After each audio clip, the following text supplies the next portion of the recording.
Faith has a voice. Sometimes it whispers, sometimes it waits, and sometimes it asks a question so terrifying that even the strongest believer is afraid to answer it. She had spent her entire life believing in God. She obeyed, she prayed, she sacrificed. She waited. She believed every day had a purpose. Every unanswered prayer a lesson, every closed door a part of God's perfect timing. But somewhere she made a mistake, a quiet mistake. To have it, you must believe and wait on God's promises. So, if my heart beats for the moments to live, then I should hold my breath until God answered. I could see myself doing it, holding on, holding my breath, determined to prove that if faith demanded everything, I would even die for God. Then she caught herself. My own words pushed me against the wall, holding me captive, pinned against it, waiting for an answer before the words would utter from within me. A question whispered, Where are you? Suddenly, a video played within my mind, showing every sacrifice, every forgiveness, every stance I made against the world, and even against my own life to prove God existed. And even within this moment, God hadn't shown up. The earth trembled beneath my feet.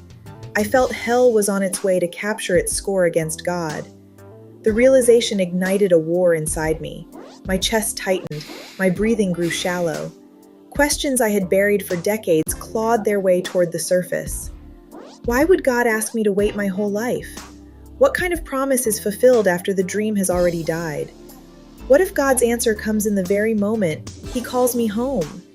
Then what was I waiting for? One more breath became heated with anger. Her thoughts kept reminding her of her sacrifices. She remembered words once spoken from a pastor's sermon. Whatever happens to in your life, don't blame God. And that when hell cheered, knowing she is about to use her tongue to cut violently through her own belief in God. And she knew she was standing on the edge of something terrifying. Not doubt, but blasphemy. She swallowed hard, causing the core within her to choke her words from proceeding from within. Not because the anger disappeared, but because she feared what it was about to become. She heard the whispers from hell. Curse him. Just do it. The room grew unbearably quiet. Her chest rose and fell with violent restraint. Her fists clenched until they trembled. She threw punches within the atmosphere to keep her voice from screaming the words that hell wanted so much from her. She wanted to accuse God of every unanswered prayer, every silent year, every opportunity that disappeared while she faithfully waited. The words formed like a sword behind her teeth. One more sentence. Hell pleaded for her to push the words from her mouth. Set yourself free. Curse him. Just do it. For one impossible moment, heaven seemed silent. The angels watched. Creation itself appeared to hold its breath. The distance between worship and rebellion had narrowed to a single heartbeat. Her lips trembled. Her voice escaped as little more than a whisper. Twisted by grief, more than anger, she yelled, I'm not dying for you. Her words that had pinned her against the wall became her release. The room became still with silence. Her breathing slowly caught up to her heartbeat. She glanced around the room for expected repercussion from God. A whisper entered. Finally, your truth shall set you free. She asked herself. So where did those words come from? I'm not dying for God. They were born from fear. Fear disguised as faith. Somewhere along the way, I stopped trusting God and started negotiating with Him. I believed my sacrifices deserved an answer, that if I obeyed enough, if I suffered enough, if I waited long enough, God would finally prove Himself to me. I wasn't trying to prove God existed. I needed God to prove He existed. To me. It was the same wound I carried my entire life, the desperate need to be chosen, to be loved, to know someone was there. So, without realizing it, I signed a contract. I'll give you everything, if you'll give me certainty. Years passed before I discovered the truth. I signed the contract. God never did. Her eyes filled with tears. Then the truth she had hidden from herself for years finally broke free. I chose you to love me. Silence. Not because heaven had no answer, but because heaven had finally heard beneath the anger. She had mistaken devotion for a transaction, obedience for leverage.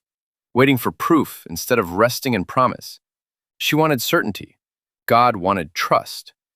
Then in the stillness, another thought entered her mind. Not loud, not demanding, simply true. You never had to die for me. I already died for you. Every argument collapsed. Every accusation lost its strength. The burden I had carried all those years was never placed there by God. I had placed it there myself, believing I had to earn what had already been given. Her knees weakened. Tears finally came.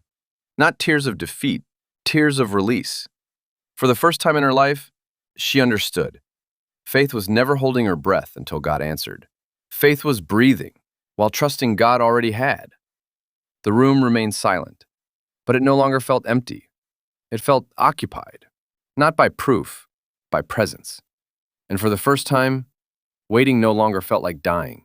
It felt like living. She spent her life trying to prove she would die for God. God never asked her to prove her love. He had already proven his. Romans 5:8. But God commendeth his love toward us, in that, while we were yet sinners, Christ died for us.